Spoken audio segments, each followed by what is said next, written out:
Le débat sur la fin de vie est crucial. Il pourrait aboutir à la légalisation de l'euthanasie, une perspective qui vient ébranler nos convictions et la conception chrétienne de l'éthique et de la morale. Nous vous proposons 5 vidéos pour comprendre, argumenter, témoigner, des récits passionnés et passionnants. Bienvenue sur Emmanuel Play.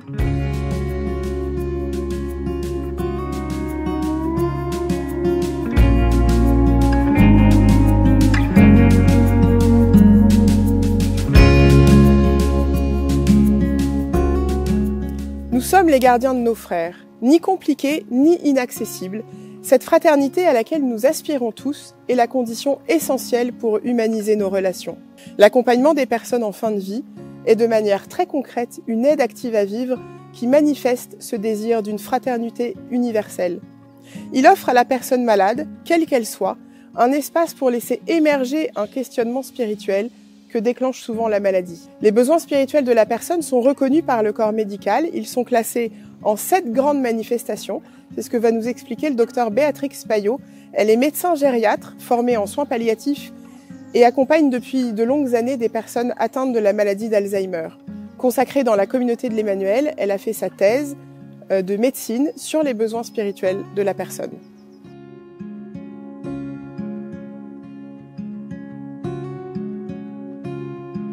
Pour commencer, on peut peut-être démarrer sur la définition de la dimension spirituelle de la personne, qui est une dimension qu'on ne peut pas voir, qui n'est pas visible.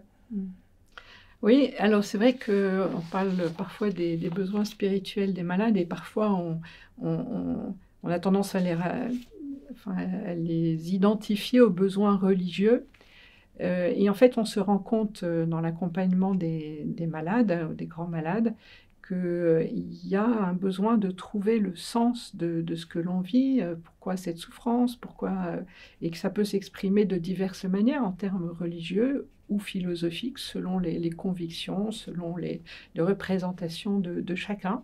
Et en fait, on se rend compte que la maladie déclenche ce questionnement spirituel de manière un peu inévitable, et ça va prendre simplement des formes diverses chez les personnes. Donc ce besoin spirituel de trouver du sens à l'existence, pouvoir avoir une vie qui est unifiée, eh bien, on la retrouve en fait chez tout homme. Voilà. Après, les besoins peuvent s'exprimer de manière diverse. On a repéré, enfin en tout cas les médecins en soins palliatifs ont même catégorisé les manifestations des besoins spirituels. Alors c'est un travail qui a été fait par Jean-Hubert Thieffry, qui à l'époque était médecin, il est devenu prêtre par la suite, mais a travaillé avec le père Patrick Verspieren à partir d'un certain nombre de conférences, de témoignages ou d'ouvrages rédigés par des aumôniers d'hôpitaux ou des personnes qui avaient l'expérience de l'accompagnement des personnes malades ou en fin de vie. Et en fait, ils se sont... il s'est rendu compte qu'il y avait environ 7 grandes manifestations spirituelles, 7 besoins, on peut dire comme ça, qui s'exprimaient dans la maladie ou à l'approche de la mort. Alors on peut un petit peu les présenter, ils sont assez éclairants. Le premier, c'est le besoin d'être reconnu comme personne à part entière. Voilà. On a un certain nombre de personnes souffrant, quel que soit l'âge d'ailleurs, qui se retrouvent parfois un peu déconsidérées ou ont l'impression d'être déconsidérées. Ils vont entendre dans la salle, dans le couloir par exemple, l'aide-soignante dire « As-tu fait la toilette de la chambre 17 ?» par exemple. Et donc ils ont l'impression d'être réduits à un numéro de chambre, parfois à une pathologie. On entend parfois « As-tu descendu au bloc l'appendicite ?» Voilà. Et donc ça, c'est très déshumanisant. Voilà. Et les personnes qui souffrent, qui sont malades, ont déjà l'impression d'être diminuées par leur maladie. Et si en plus il y a une déconsidération, qu'elles sont un peu comme réduites à un corps-objet, eh bien c'est très déstabilisant intérieurement. Voilà. Donc il y a une espèce de quête, de besoin d'être reconnu comme une personne à part entière. Deuxième besoin qui se déclenche presque automatiquement quand on est malade, quand il y a quelque chose qui ne va pas, c'est le besoin de relire sa vie pour en trouver le sens, Voilà. Et donc, il y a une espèce voilà, ça peut se faire très vite, quelquefois en quelques instants, ou parfois dans un accompagnement, justement, en évoquant des souvenirs passés. La personne essaye de retrouver son identité, qui elle est, et elle essaye de voir ce qui a été positif dans sa vie ou ce qui l'a été moins. Voilà. Et elle essaye de trouver le sens de cette vie qui s'ouvre devant elle dans la situation où elle est actuellement. Voilà. Et ça peut être extrêmement difficile de relire sa vie et de voir peut-être des moments où on aurait voulu agir différemment. Alors ça peut être difficile, mais ça peut être aussi, souvent quand on va pas bien, on va commencer par penser aux bons souvenirs, qui vont plutôt aider à retrouver un peu de souffle. Donc on va dire, tiens, dans un tel moment de la vie, ça c'est des bons souvenirs, ça peut être sur le plan humain, ça peut être aussi à une dimension plus spirituelle, dans le sens, le jour, je sais pas moi, où j'ai fait ma première communion, ça a été un jour très important. On peut penser à son mariage, la naissance des premiers enfants, des moments qui ont été porteurs de sens, fortement. Donc ça va aider la personne. Puis effectivement, en repensant à ses souvenirs, elle peut se rendre compte qu'il y a des choses qui ont été des petites infidélités par rapport au chemin qu'elle s'était proposé de prendre plus tôt, et donc se rendre compte que tout n'a pas été ou facile ou comme elle aurait voulu que sa vie soit. Voilà. Ça amène justement au troisième besoin, qui est besoin de trouver du sens à sa vie, de trouver du sens à l'épreuve qu'on traverse quand on est malade, gravement malade, qu'on se dit qu'on n'en a peut-être plus pour très longtemps. On a besoin de trouver le sens que ce temps peut avoir. Et cette relecture de vie va aider à sous-peser et à se dire, finalement, tout bien exploré, finalement, j'ai l'impression quand même que j'ai eu une belle vie, par exemple, qu'elle a été d'une certaine manière relativement accomplie, ou pas encore si accomplie que ça. Voilà. Et donc il va y avoir un besoin de finir cette maturation humaine, cette croissance humaine, pour pouvoir partir, quitter ce monde en ayant l'impression que ça y est, on a fait tout ce qu'on avait à faire sur cette terre. Voilà. Quatrième besoin, eh bien, il est justement celle de la culpabilité, ou des culpabilités qu'on peut ressentir quand on se dit, oui, mais quand même, objectivement, je me rends compte que j'ai pas été si sympa avec telle personne, ou j'aurais pas dû faire ceci, ou pas dû faire cela. Donc, il y a des fautes objectives, fondées, on va dire. Et puis, il y a aussi, ce qui est très fréquent dans la maladie, des fausses culpabilités. C'est-à-dire, on se dit, finalement, s'il m'arrive cette épreuve, c'est que j'ai dû faire quelque chose que j'aurais pas dû faire. Mais je sais pas quoi. Voilà, on a beau creuser, on voit pas trop ce qui peut être cause. Et donc, la tendance, c'est d'inventer des culpabilités. Voilà. Et donc, il y a tout un travail pour aider la personne à se libérer sur toutes ces fausses culpabilités, mais aussi des vraies. Et ça nous amène au point suivant, qui est l'étape de réconciliation. Pouvoir vivre des réconciliations. Alors d'abord avec soi-même, il y a des choses qu'on ne se pardonne pas, et il va y avoir un travail pour pouvoir arriver à se pardonner. Ça peut être par rapport à Dieu aussi. On peut se rendre compte, si on est croyant, si on a la foi, que par rapport au bon Dieu, il y a des choses qui ont été blessées dans notre relation. On a envie de faire la paix. Et c'est vrai que pour ceux qui sont croyants, qui ont l'expérience par exemple du sacrement de la réconciliation, ça peut être un bon moyen de sortir des culpabilités stériles. Et puis aussi dans l'accompagnement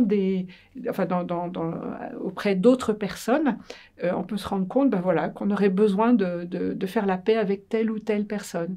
Quand j'ai fait ma thèse de médecine sur les besoins spirituels des malades, il y a à peu près, j'avais interrogé une quarantaine de personnes dans un centre de long séjour, et sur les 40, il y en a 10, c'est-à-dire un quart, qui m'ont dit vouloir faire la paix, se réconcilier avec telle ou telle personne bien précise. Parfois des amis, parfois des proches de la famille. Certains avaient des projets précis, d'autres ne voyaient pas comment après tant d'années, mais on sentait que c'était ça qui était le nœud, qui était important comme étape pour elle à ce moment-là. Un autre besoin, c'est celui de pouvoir avoir des lieux de ressourcement, d'avoir un au-delà de soi-même. Alors ça peut s'exprimer dans la foi pour ceux qui sont croyants, pour d'autres, ou pour tous d'ailleurs, ça peut être de passer un temps dans la nature, de contempler des beaux paysages, de prendre l'air, voilà. Ça peut être un moment profondément ressourçant par rapport à plus grand que soi dans le cosmos. Ça peut être aussi dans une relation de qualité avec autrui. Ça peut être aussi dans la contemplation d'une œuvre d'art ou dans la réalisation d'une œuvre d'art. Voilà. À la fois, il y a le besoin de recevoir des choses de qualité qui nous amènent à plus grand, et il y a aussi besoin de donner. Et parfois, il y a des personnes qui vont nous dire moi, je serais prête à donner ma vie si c'est par exemple pour sauver une jeune femme enceinte. Voilà. Je pense à une vieille dame qui me disait ça, par exemple. Voilà. Je serais prête à mourir si c'était pour ça. Prêt à un certain sacrifice pour autrui. Voilà. Et puis, il peut y avoir ce besoin de l'au-delà. C'est un besoin qui s'exprime de diverses manières, l'au-delà après de la mort, soit dans la foi, dans une vie après la mort, ou une croyance plus ou moins étayée, d'une vie qui continue après la mort, soit ça peut s'exprimer aussi dans le désir qu'une œuvre entreprise perdure dans ce monde, voilà, à travers les descendants, par exemple, ou à travers des œuvres d'art qu'on a faites, elles puissent rester et qu'on puisse transmettre ce qui semble être un patrimoine important pour la personne. Voilà. Donc ça, c'est des manifestations spirituelles qui peuvent s'exprimer en termes philosophiques, parfois avec un contenu plus religieux pour ceux qui sont croyants. Il y a deux choses qui me frappent dans ce que vous dites. Il y a la nécessité de prendre le temps pour accueillir toutes ces manifestations et finalement aller au bout de ce qu'on a à vivre pour partir en paix. Et puis la notion de lien, de relation avec soi-même ou avec Dieu ou avec les autres, ou peut-être les trois, qui est extrêmement centrale. Tout à fait, tout à fait.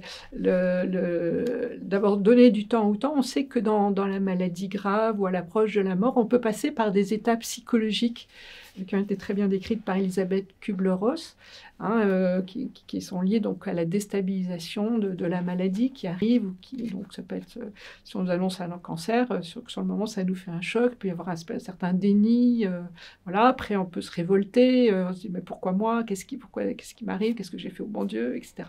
Se poser des questions, et il y a une espèce de colère intérieure, puis à un moment donné on se rend compte que la colère ça sert pas à grand chose, alors on commence à marchander, on se dit peut-être que si je prends mes pilules, je pourrais aller au mariage de ma fille, voilà, on essaye de marchander avec le bon Dieu, voilà. Puis après, dans une étape suivante, on peut se dire, quand même, c'est pas drôle, j'ai perdu ceci, cela, et puis encore, je vais peut-être devoir perdre la vie, ou je vais devoir perdre la possibilité de marcher. Et donc, il y a une étape psychologique qui est pas simple, il peut y avoir une tristesse, voire une dépression. Voilà, et si on l'accompagne, cette étape peut être traversée avec un certain chemin de vie, voilà, jusqu'à un certain consentement de la situation. Voilà, ça c'est les étapes psychologiques. Alors je les ai décrites dans l'ordre qui est plus normal, mais parfois on a des retours en arrière, tout ça se fait dans le temps, etc. Après, c'est vrai qu'en unité de soins palliatifs, ou quand on accompagne à domicile des personnes, on se rend compte que l'accompagnement, la dimension relationnelle est extrêmement précieuse, et c'est ça qui va donner sens souvent à la vie. Dans les unités de soins palliatifs, on est quelquefois frappé par la joie qui s'exprime, les éclats de rire. En fait, on s'amuse de petits riens, mais qui disent la vie, qui disent l'amitié, qui disent la joie d'être ensemble. Voilà, et c'est beaucoup dans ce domaine-là, dans ce registre-là, que les choses vont se vivre. Si on partage la foi avec la personne, le fait de le vivre sous le regard du bon Dieu va aussi aider à vivre cette dimension-là avec une qualité encore plus grande, encore plus belle. Est-ce que aujourd'hui on est dans un monde où la foi n'est plus du tout une évidence, sans même parler directement de la foi chrétienne, comment on peut aborder cette question de la quête spirituelle dans un monde complètement sécularisé, qui a tout individualisé, privatisé, spécialisé, et qui a voulu se couper aussi des grandes traditions philosophiques, humanistes et religieuses? Alors ce qui est intéressant dans le monde soignant, c'est que on reconnaît cette dimension spirituelle. Il y a des documents fondateurs de l'OMS, de la Société française d'accompagnement et de soins palliatifs et d'autres qui reconnaissent cette dimension spirituelle inhérente à toute personne et qui se rendent compte qu'accompagner des personnes sur le plan spirituel, au sens large du terme, eh bien, les aide à mieux vivre la maladie. Il y a une sorte de guérison intérieure quand la personne a pu accoucher de ces étapes spirituelles qu'elle franchit. Par exemple, quand elle a pardonné à quelqu'un, que ça a été difficile, mais que finalement, ils sont contents de l'avoir fait, eh ben, ça va mieux après. Et du coup, la personne, eh ben, elle se bat mieux contre sa maladie, elle prend mieux ses médicaments, voilà. Donc, les soignants, voyant que ça les aide, ont tendance à favoriser cette dimension-là, y compris à ce que, et c'est pour ça qu'il y a des aumôniers d'hôpitaux dans les hôpitaux qui sont payés par l'hôpital, c'est parce que les malades vont mieux s'ils sont croyants et qu'ils peuvent aller avoir accès à un lieu de culte. Voilà. Alors, c'est vrai pour les croyants, c'est vrai aussi pour les non-croyants. Et alors, avec la difficulté parfois, c'est que les médecins, les infirmières peuvent négliger cette dimension de la personne, eux-mêmes n'étant pas très sensibilisés au sujet. Et donc, alors, les soignants peuvent recevoir une formation, hein, mais certains, peu sont bien formés, on va dire, dans le domaine. Et il peut y avoir des peurs. Il peut y avoir des peurs, notamment par rapport au moment où les malades peuvent aborder la question de leur mort. Et il y a certains soignants qui fuient, voilà, qui ont peur. On peut le comprendre, hein, on a peur de questions. Ça les renvoie à leur propre questionnement sur la mort. Parfois, ça n'a pas été trop débroussaillé. Et voilà, et donc c'est un peu déstabilisant. Ce qu'il faut savoir, c'est que quand un malade parle de sa mort, bien souvent, c'est pas pour poser des questions, mais c'est plus comme une prise de conscience et comme un partage. Je vous annonce que je vais sans doute bientôt mourir. C'est une question, en tout cas, qui me vient. Enfin, j'ai un peu l'impression de ça, voilà, c'est ce qu'ils disent. Du coup, nous, alors, ils posent parfois la question sous forme est-ce que je vais mourir? Alors, on peut dire on va tous mourir. Mais pourquoi tu poses cette question? Est-ce que ça te fait peur de mourir un jour? Et là, ils peuvent dire oui, ça me fait peur. Et alors on demande pourquoi, qu'est-ce qui se passe après? Enfin, il peut y avoir des questions autour un peu existentielles comme ça. Ou bien c'est non, ça me fait pas peur, mais j'ai peur par exemple de souffrir avant. Voilà, alors on peut dire ce qu'on peut faire dans ce moment-là pour soulager les souffrances, etc. Il y a des possibilités qui permettent de rassurer les malades par rapport à ça. On a fait heureusement beaucoup de progrès dans le traitement de la douleur, voilà, et des symptômes pénibles dans les maladies graves. Hein. Voilà, mais donc il y a en tout cas toute une place possible pour l'écoute en tant que soignant ou bénévole ou famille ou proche pour accueillir ces questions-là et laisser le malade exprimer ce qu'il a envie de dire par rapport à ça. Et le fait qu'il en parle, lui donner un espace de parole, l'aide à aller mieux. Est-ce qu'un patient qui parle de sa mort, il le fait d'abord pour lui ou il peut le faire aussi pour ses proches, oui, pour s'assurer que ses proches ont bien compris ce qui allait se passer dans les heures ou les jours ou les mois qui viennent? Ça peut être ça, et ça peut être aussi pour les préparer et pour leur dire, pour qu'ils soient prêts à entendre des choses importantes qu'ils ont envie de leur dire. Mais pour pouvoir les dire, il faut que l'entourage ait compris effectivement qu'ils étaient proches de leur mort. Donc ça a du sens. Si je leur dis maintenant je t'aime, ça a plus de poids que voilà. Et donc du coup, c'est vrai que ça peut être ça. Et c'est souvent ça d'ailleurs. Voilà. Et je pense à un témoignage d'un homme qui n'était pas croyant, que j'ai accompagné comme médecin en soins palliatifs. Un monsieur qui avait le sida, qui m'avait dit d'emblée qu'il n'était pas croyant et qui au début m'avait demandé l'euthanasie. Alors je lui dis c'est pas des choses qui se font, mais pourquoi me demandez-vous cela? Il me dit parce que j'ai peur de souffrir. Elle dit bon, mais pourquoi avez-vous peur de souffrir? C'est pas tellement la souffrance physique, mais c'est les difficultés que j'ai avec ma famille pour leur parler de ma mort. Ah bon? Et alors, il me raconte un peu ce qu'avait été sa vie. Il me dit que sa vie avait été assez dissolue, qu'il avait beaucoup vécu dans le paraître, dans l'argent, dans la sexualité, tout ça. Et il me dit, vous voyez, mais maintenant, c'est vrai, j'ai souvent un peu fait comme s'il n'y avait pas de problème. Et je vois que ma famille n'a pas compris que j'allais bientôt mourir. Et du coup, pour moi, c'est la grande souffrance, c'est de ne pas pouvoir en parler avec ma mère.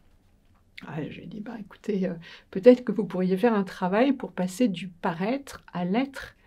Vous voyez, si vous arrivez petit à petit à lui dire un petit peu plus ce que vous vivez en profondeur, en vérité, eh ben, vous allez l'aider et puis vous allez vous sentir mieux. Voilà. Alors, les semaines ont passé, et puis très régulièrement, quand je venais le voir, il me parlait de sa mort très librement, très paisiblement. Lui, il n'était pas inquiet, il avait vu partir tous ses amis du sida, il se disait, après tout, c'est mon tour. Mais il était inquiet de ne pas pouvoir préparer sa mère et pas pouvoir parler avec elle. Et donc, il me parlait de sa mort comme d'un départ en bateau, voilà, vers des temps plus loin. Et ce n'était pas une angoisse pour lui. Un jour, on avait eu ce type de conversation le matin. Ça faisait des semaines que je l'accompagnais, pour ne pas dire des mois. Et en fin de matinée, je vais le voir pour lui dire au revoir, parce que je devais aller travailler ailleurs. Et au moment où j'arrive dans sa chambre, je vois qu'il parlait avec sa mère. C'est la première fois que je voyais sa mère, parce que quand je passais, c'était plutôt le matin, elle n'était pas là.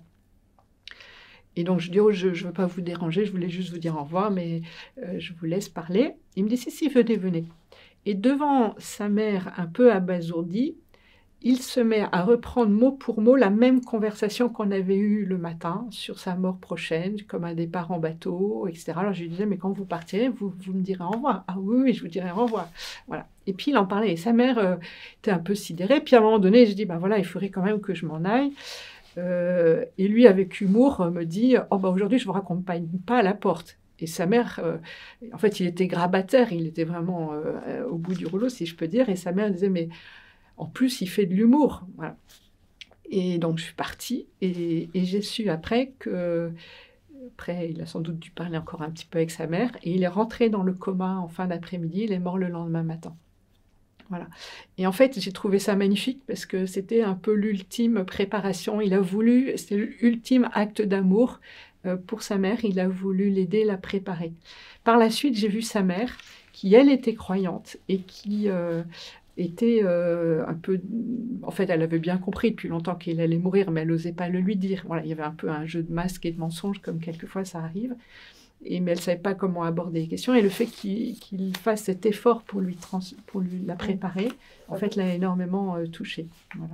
Donc, pour dire que quelquefois, on ne peut pas parler en domaine religieux, mais il peut y avoir voilà, quelque chose qui se vive et qui soit plein de sens et qui reste pour ceux qui restent. Voilà. Et en même temps, dans le témoignage que vous donnez, on saisit aussi que le patient... quelque part, choisit un peu le moment où il va lâcher prise et décider de partir. Oui, oui, ça peut... C'est pas l'image qu'on a de la mort, a priori. Oui, alors il y a une part qui nous échappe, mais il y a une part aussi où, en tout cas, il peut y avoir des étapes importantes. Et si l'étape n'est pas remplie, la personne continue de vivre, ne se laisse pas aller. Voilà. Donc, on garde une part de liberté quand même. Oui. Moi, ça m'a beaucoup frappé, même pour les personnes qui ont une maladie d'Alzheimer. Même au dernier degré, à un stade très avancé de la maladie, elles sont toujours capables de choisir si elles se laissent soigner ou pas, selon que la personne qui s'en occupe le fait avec délicatesse ou non. Elles sont capables jusqu'à un certain... Il y a une liberté qui reste, c'est ce que disait le psychiatre Frankl. La dernière des libertés humaines, de choisir son attitude en toutes circonstances. Et ça, c'est possible jusqu'à la fin. Moi, j'avais été très touchée par une vieille dame qui était dans son lit, qui était vraiment, on peut dire, au bout du rouleau, ne tenait plus que par un fil. Et puis, je m'étais assise sur le bord de son lit, puis je la regardais un peu désolée de ne plus pouvoir faire grand-chose de plus pour elle. On n'avait plus vraiment de moyens de communiquer. Et puis, au bout d'un moment, elle prend ma main, et puis, en fait, elle me fait un baise-main. Elle l'embrasse. Et j'ai trouvé ça tellement touchant parce que ça disait toute sa dignité humaine et toute la valeur de ce qui se vivait, même dans le non-verbal, dans cette rencontre qui avait lieu tout simplement. Un beau remerciement. Voilà, un beau remerciement, voilà. Dans le récit du docteur Béatrix, j'ai entendu une fois encore la place faite au temps, à l'écoute et parfois au silence. Une découverte en particulier m'a émerveillée, même à la toute fin de notre vie. Lorsque la maladie semble avoir pris le pouvoir sur notre corps ou sur notre psychisme, eh bien il nous reste une part de liberté que personne ne peut nous enlever. Alors nous pourrions débattre de ce qu'est la liberté, mais aujourd'hui je veux simplement la recevoir comme une marque de la délicatesse infinie de Dieu pour chacun d'entre nous. Enfin, s'il ne fallait retenir qu'une seule chose, ce serait d'avoir compris que les 2 moments les plus importants de la vie, pour être libre et heureux, sont l'instant présent et le moment de notre mort, comme nous le prions dans le Je vous salue Marie, priez pour nous maintenant et à l'heure de notre mort. C'était la dernière vidéo de notre série consacrée à la fin de vie. Merci à chacun de mes invités d'avoir répondu à mes questions. Merci à vous de nous avoir fidèlement suivis. À très bientôt sur Emmanuel Play.